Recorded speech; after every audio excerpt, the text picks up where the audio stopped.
مسئلہ یہ ہے کہ کسی کام کو شروع کرتا ہوں، شروع ہو جاتا ہے، یا وہ آدمی لٹک جاتا ہے یا آدھے سے ختم نہیں ہو جاتا ہے۔ مثال کے طور پہ بھی میں نے پیچھے باہر کی دبئی کا کام ہو رہا تھا، انٹرویو دے گیا ہوں دینے کے لیے، انٹرویو پاس ہوا ہے اور انہوں نے پاسپورٹ کر کے انہوں نے ٹائم جمع کر دیا کہ آپ کا کام کرتا ہوں ان شاء اللہ آپ کا۔ اب یہ دوسرا مہینہ ہے، پچھلے مہینے کو نتیجے صرف میرا فائنل ٹیسٹ تھا، انہوں نے ٹیسٹ کینسل کر دیا، جب نئی ڈیٹ آئے گی تو پھر آپ کو بتائیں گے۔ یعنی کسی کام کو شروع کرتا ہوں نا توڑ نہیں چڑھتا۔ 6 مہینے میں پہلے روٹین بڑی پیاری تھی، کسی کام میں ہار ڈالتا ہوں وہ آدھے میں رکاوٹ ہے، کوئی بیماری آ جاتی ہے، کوئی مسئلہ آ جاتا ہے، آدھے میں رک جاتا ہے۔ اس تصویر کو دیکھو اپنا اور اپنے والدہ کا نام لو، اپنا پورا نام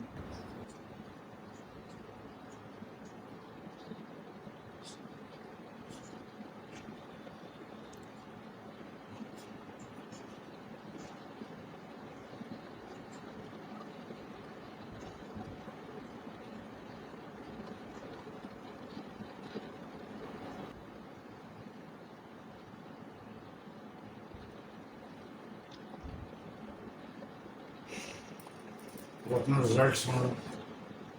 آپ کے اوپر کوئی جادو نہیں کیا کسی نے، کوئی تعویذات نہیں، کچھ باتیں ایسی ہیں کہ تو شاید آپ کو عجیب ہی لگے، کچھ آپ سے بہت ساری غلطی خود ہو۔ انسان بعض دفعہ کوئی ایسا کام کرتا ہے نا جس سے اس کے کئی کام پر رک جاتے ہیں۔ ایسے ایک عمل اور رد عمل سمجھتے ہو نا، ایک عمل ہوتا ہے ایک رد عمل ہوتا ہے، ایک افیکٹ ہوتا ہے ایک سائڈ افیکٹ۔ اب اللہ کا دیا ہوا بھی علم ہے، جتنا میں ابھی فیل کر رہی ہوں آپ کو زیادہ پتہ ہوگا۔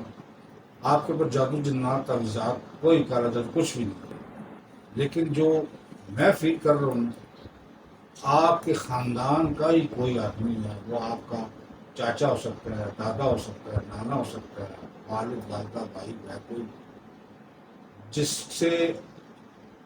جس کو آپ سے کوئی دکھ ملے ایسے، ان کی کچھ دفعہ بہت دفعہ ایسے کوئی بات ہونے کی ہے، یا اللہ ان کو ایسے خیر، بعض دفعہ کسی آدمی کسی ملک میں اللہ سے کوئی کہہ رہا ہوتا ہے نا، اس کا وہ پوری دفعہ کرتا ہے۔ اب آپ مجھے بتاؤ کہ آپ کی والد والدہ زندہ ہے؟ سب سے پہلا کام یہ ہے کہ اس کو ہے وہ میں عید پہ جاتا ہوں، ویسے بھی جاتا رہتا ہوں۔ یار یہ مجھے نہیں پتا عید ہوتا ہے، انسان خود محسوس کرتا ہے کہ یہ مجھ سے صحیح خوش ہے۔ پہلا سٹیپ ہے ہی اللہ کے بعد کہ آپ کی ماں باپ، اور اس میں آتے ہیں بہن بھائی، کلوز رشتے ہوتے ہیں، بہن بھائی رشتے دار، اس کے بعد ان کے بہن بھائی، والد والدہ کے بعد پھر بہن بھائی، پھر رشتے دار۔ ان تینوں کو چیک کرو کہ آپ کی کسی بات سے کسی کا دل تو نہیں دکھا، یا جو آپ کے اوپر حق ہے ان کا حق وہ آپ ادا نہیں کر رہے ہیں۔ آپ اپنے حساب سے کہہ رہے ہیں کہ میں بالکل ٹھیک ہوں، اب بیٹا میری بات یاد رکھو، جو میں نے آپ کو بات کی ہے نا، آپ نے گھر جا کے نا آرام سے نہا دھو کے نا ایسے مطلب دفن دھو پائے، اور ایسے اپنی آنکھیں بند کر کے نا ذرا کہیں ٹیک لگا کے ایسے نیند لیٹتا نہیں بندہ، پھر آپ نے سوچنا ہے کہ یہ سال کے اندر اندر کوئی ایسا بندہ اس میں ماں باپ بہن بھائی رشتے دار، اور رشتے دار کو مطلب شادی شدہ ہو تو اس کی فیملی میں کوئی بندہ کہیں ایسی تو نہیں کہ میری اس بات سے انہوں نے کہیں آ کر دی۔ کہتے ہیں نا کہ ایک دفعہ بعض دفعہ کسی کی عرش تک جاتی ہے، یہ ہم محسوس نہیں کر رہے ہیں۔ مجھ سے پوچھو گے تو یہ جو آدمی کے رزق میں ٹینشن آتی ہے نا، اس کی میں نہیں وجہ یہ۔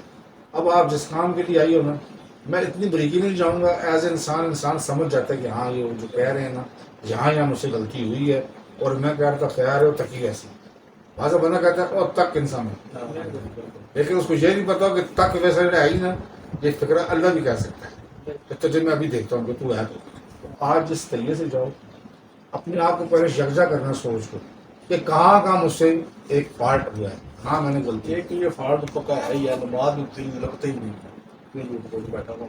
چلو جو آپ کی پرابلمز ہیں نا اس میں کچھ پرسنٹیج نماز بھی ہے کہ آپ کو جاب نہیں مل رہی ہے، کام نہیں ہو رہا، تو وہ جو غیر مسلم ہے وہ تو بالکل نماز کا کچھ پڑھتے ہی نہیں، الگ ہی مانتے ہیں، وہ اور ٹارگٹ پہ آ گیا.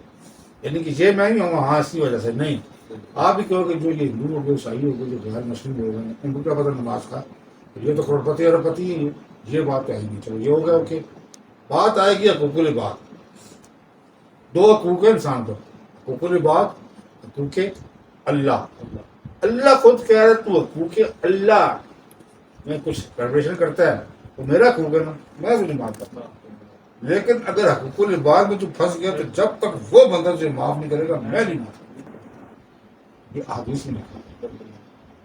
یہ بات سب کو پتہ ہو کہ اگر وہ ساری زندگی خانہ کعبہ کے اندر بیٹھ کر نماز پڑھے نا تو پیچھے جناب کئی بندوں سے وہ ایسی بات کر کے آ چکا ہو کہ سب اس سے ناراض ہوں اور اس نے کوئی ایسا کچھ کام کیے ہوئے ہوں تو ان کے دل جلے ہوئے ہوں.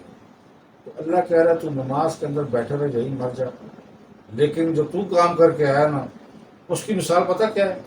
یہ جو ابو جہل تھا, ابھی چچا ہی تھا نا, اس کو ہم اچھے نام سے کہتے ہیں ابو جہل. تو کہتے ہیں جاہل کا باپ, اس کا نام یہ تو نہیں تھا, ابو جہل کہتے تھے. وہ تو رہتا ہی کعبہ میں تھا, کعبہ میں رہتا تھا بھائی, مکہ میں رہتا تھا, کعبہ میں رہتا تھا وہ, اور سردار تھا وہ. اب مجھے بتاؤ کہ یہ بات تو غلط ہوگی کہ جو مکے کے ساتھ ہی رہتا ہو تو وہ بھائی ٹھیک ہو جائے. نہیں, وہ پھر ابو جہل ہی ہے. اس کا مطلب ہے مکے میں رہنے کا مسئلہ نہیں ہے, اندر کوئی آپ کا ایمان دل سب کچھ ٹھیک ہو تو مکہ تو جاؤ آپ گھر میں بیٹھ کے ہی آپ کو وہ درجہ اللہ پاک دے دیتا ہے. دینے والی ذات وہی ہے, اس کے لیے کوئی کعبہ ضروری نہیں ہے. کعبہ آپ کے دل میں بنا لو نا, اللہ کو اپنے دل میں لے کر آؤ نا. اور اللہ کو دل کے لانے کے لیے مجھ سے پوچھو گے تو میں سب سے کہوں گا کہ آپ سے اللہ کی مخلوق کا کوئی آدمی ناراض نہ ہو. ہاں اس کی اپنی غلطی ناراض ہے تو بے شک ہو. یہیں پر اگر کسی چھوٹے سے بڑے سے جس سے بھی ایسے کرتا ہے تو بندے کے کراؤں نہیں کرتے. کیا کراؤں کرتے ہیں؟ ہاں یہ میں بتا دوں, جب تو ایسا کام کرے گا نا اور وہ لوگ مجھے گلے ملے کہنا یار ٹھیک ہے تم نے غلطیاں کی ہیں لیکن تجھے معاف کیا, اس رات جو تمہیں نیند آئے گی نا تمہیں پھر میری باتیں یاد آئیں, تجھے بڑی سکون نیند آئی. اور ہو سکتا ہے صبح اٹھو تو پہلی کال ہی آ جائے کہ وہ جو آپ نے کاغذ جمع کرائے تھے نا آپ دفتر میں آئے, پھر دعا کر دینا میرے لیے بھی, اور پھر سجدہ کرنا اللہ کے ساتھ.